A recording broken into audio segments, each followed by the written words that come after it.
فاروق کہا جاتا ہے فرق کرنے والا، اور اعظم بڑا فرق کرنے والی ذات کون ہے؟ تو ادھر لوگ جناب تھکتے نہیں، ادھر صحابہ کرام کے بارے میں کہہ رہے ہوتے ہیں۔ پتہ چلا کہ یہ جو صفات اللہ کی ہیں نا، اللہ کی جو صفات ہیں اس کی تو صفات اپنی شان ہیں، جیسے اس کی شان ہے اس کی ویسی شان ہے، لیکن مخلوق میں اللہ جس کو سب سے زیادہ وہ صفت عطا کرتا ہے، بندہ اس کے ساتھ مشہور ہو جاتا ہے، معروف ہو جاتا ہے۔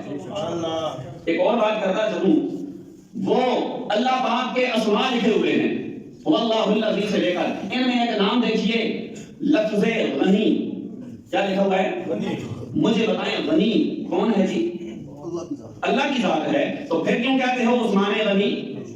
اگر اللہ ہی غنی ہے تو پھر عثمان ذو النورین کو غنی کیوں کہتے ہو؟ تو جواب ملتا ہے اس لیے کہ وہ سخاوت کے جناب والا پیکر تھے، سخاوت ان پر ختم تھی۔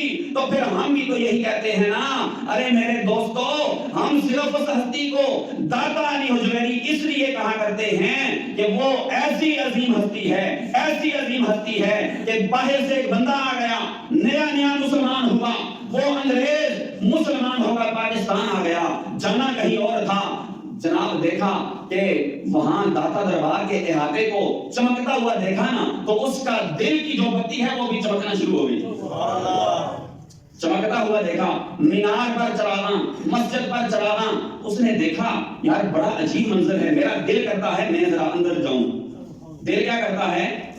میں اگر کوئی بات غلط کروں نا تو آپ سے یہ بھی کہوں گا کہ آپ مجھ سے لکھ کر سوال کر سکتے ہیں، الحمدللہ جو بات کروں گا حوالے کا بھی پابند ہوں، اور استادوں کی دعائیں بندہ ناچیز کے ساتھ ہیں۔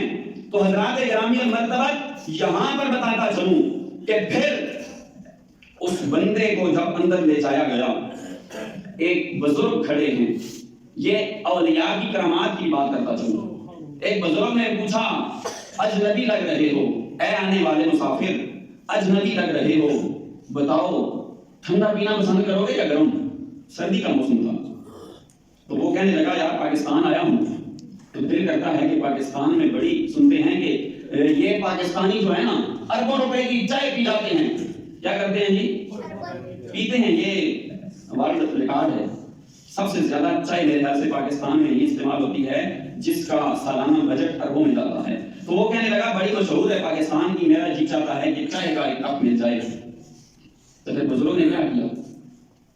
اس سے بھی پیچھے اگر میں بات کروں نا، جب جن لوگوں نے اس کو کلمہ پڑھایا، جن لوگوں نے اس کو کلمہ پڑھایا، ان لوگوں سے وہ پوچھنے لگا میں مسلمان تو ہو جاؤں گا، لیکن مجھے تم نے ایک بات بتانی ہے، بات یہ بتانی ہے کہ جس قرآن کو تم مانتے ہو اللہ کا کلام، اس میں لکھا ہوا ہے کہ اللہ کا ایک بندہ جناب سلیمان علیہ السلام کا امتی، کون؟ سلیمان علیہ السلام خود نہیں امتی، وہ ان کا صحابی کہنے لگا کہ قرآن میں لکھا ہوا ہے کہ سلیمان علیہ السلام کا امتی تھا، تو اس نے اللہ کے عطا کردہ علم کی بدولت اسم اعظم کی مدد سے پلک جھپکنے سے پہلے وہ جناب تخت بلقیس کو سلیمان علیہ السلام کی بارگاہ میں لے آیا تھا۔ تو مجھے تم بتاؤ کلمہ پڑھانے والوں، وہ تخت کون سی طاقت سے پہنچا تھا؟ کہنے لگا میں کلمہ نہیں پڑھ لوں گا، مسلمان بھی ہو جاؤں گا، میں مان بھی لوں گا، لیکن مجھے وہ ڈاؤٹ میری سمجھ میں آ نہیں رہا۔ تو وہ کہنے لگے بتائیں گے یار، ڈالتے رہے بتائیں گے، ہمارے ساتھ تو تو چل کے پاکستان جانا۔ تو جناب وہ بزرگوں نے استقبال کیا، بزرگوں نے پوچھا ٹھنڈا یا گرم؟ اس نے کہا گرم پیوں گا، سردی کا موسم ہے۔ تو یہ کتاب والا کہتا ہے کہ جناب بزرگوں نے ہاتھ یوں کیا، کہا یہ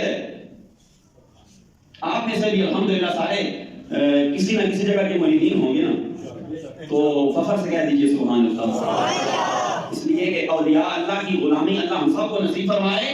ہم کیوں نہ فخر کریں کہ اگر ہم اولیاء اللہ کی غلامی کریں گے تو قرآن کی آیت پر عمل ہو جائے گا۔ کیوں؟ قرآن کہتا ہے الا ان اولیاء اللہ لا خوف علیہم ولا هم يحزنون۔ قرآن نے کہا جو میرے ولی ہو گئے، جو میرے دوست بن گئے، جو اولیاء اللہ ہو گئے، نہ تو ان کو دنیا میں کوئی خوف ہے نہ قیامت میں غمگین ہوں گے۔ نعرہ تکبیر!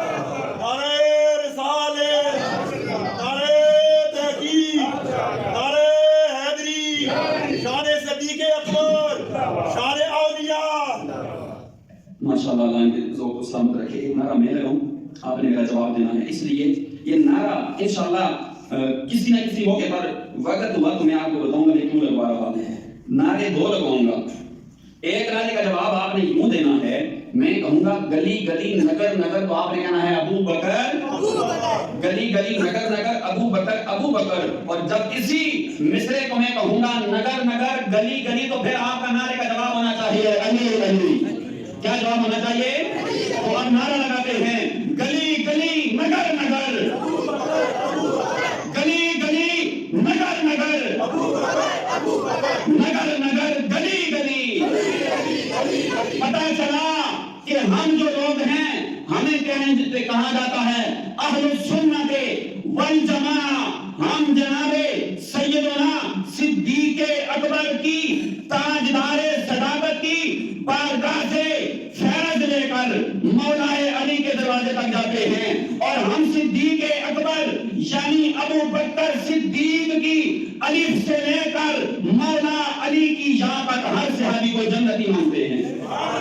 ہر صحابی اے نبی جناب، مجھے رسپانس چاہیے. ہر صحابی اے نبی، جس کا عقیدہ ہے کہ میرے نبی کا ہر صحابی جنت میں جائے گا. کچھ کو تو سرکار دو عالم نے بشارت دی، اور کچھ کے بارے میں کہا اصحابی کالنجوم فبأیہم اقتدیتم اہتدیتم. ارے دنیا والوں، صحابی رسول کی اقتداء کرنے سے اگر مجھے اور آپ کو جنت مل سکتی ہے تو کیا صحابی جنتی نہیں ہو سکتا؟ تو پھر کہیں نا ہر صحابی اے نبی، ہر صحابی اے نبی. ماشاءاللہ، اللہ آپ کو سلامت رکھے. تو میں عرض کرتا چلوں کہ یہ کرامات اولیاء جو ہوتی ہیں یہ بھی بروا کہیں تو یہ میں عرض کر رہا تھا کہ جب اس بندے نے وہ چائے کا کپ لیا، دیکھتا ہے حیران رہ گیا. دینے والے نے بھی پوچھا، دیکھنے والے بھی کہتے ہیں کہ یار یہ پینے کے لیے بھی ہے. کیا بات ہے کہ آپ دیکھ رہے ہو، مسلسل دیکھے جا رہے ہو کپ کی طرف. کہنے لگا چائے تو میں پی لوں گا، میں اللہ کا شکر ادا کرتا ہوں مجھے اس سوال کا جواب مل گیا. سوال کیا تھا میں بتا چکا ہوں کہ تخت بلقیس آن ہی آن میں پلک جھپکنے سے پہلے حاضر کیسے ہوا تھا.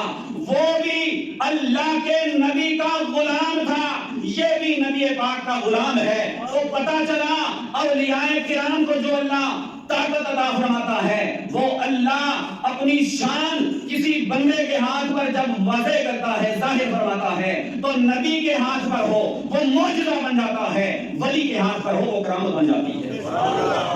تو اس نے کہا اب میں بتاؤں کہ میرا مسئلہ کیسے حل ہو گیا، اب میں بتاؤں مجھے سوال کا جواب کیسے مل گیا، اب میں بتاؤں کہ میرا وہ مسئلہ کیسے حل ہو گیا. تو کہا بتاؤ کیسے حل ہوا. کہنے لگا یہ جو چائے کا کپ ہے یہ میرے کچن سے لایا گیا.